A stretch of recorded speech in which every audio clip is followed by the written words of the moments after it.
Екі сараң қонжық ертегісі. Ертеде бір ну орманда кәрі аю тіршілік етіпті.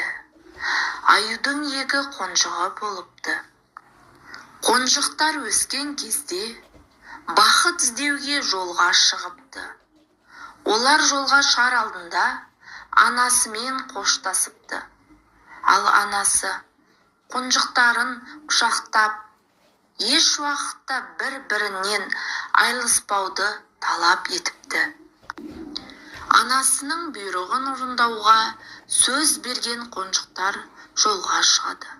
Алдымен олар тоғайдың шетімен, содан соң жазық даламен жүреді.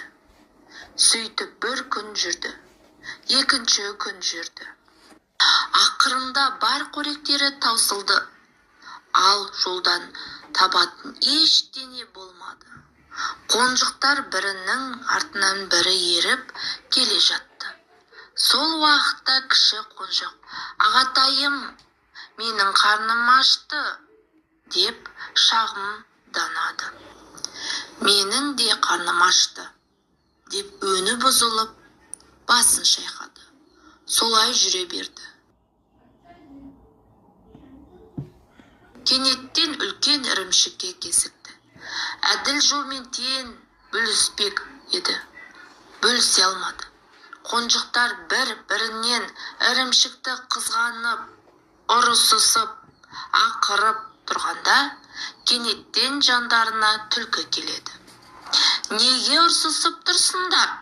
деп сұрады. «Мен сендерге ірімшікті теңдей бөліп беремін», деді. Түлкі ірімшікті алып екіге бөледі. Алайда алаяқ басты бір жарымнан екіншіден үлкен қылып бөледі. Қонжықтар бұған ренжиді. «Мынау үлкен ғой», деп ақырды. Түлкі оларды жұбатып: «Тыныш достар, кішкене сабырлық.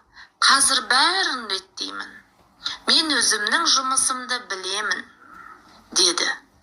Бұлай да бірдей емес деп тынымсызданады.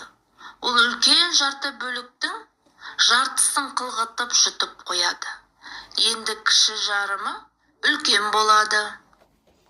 Осылайша қу түлкі қонжықтардың ірімшігін тең бөлмей, біразын жеп, азғантай ғана қалдырып, оларды теңеп екеуіне береді. Түлкі оларға күліп: «Міне сараң аңқау болсаң, бір күні осындай азығынан құр қаласың», деп өзі жөнімен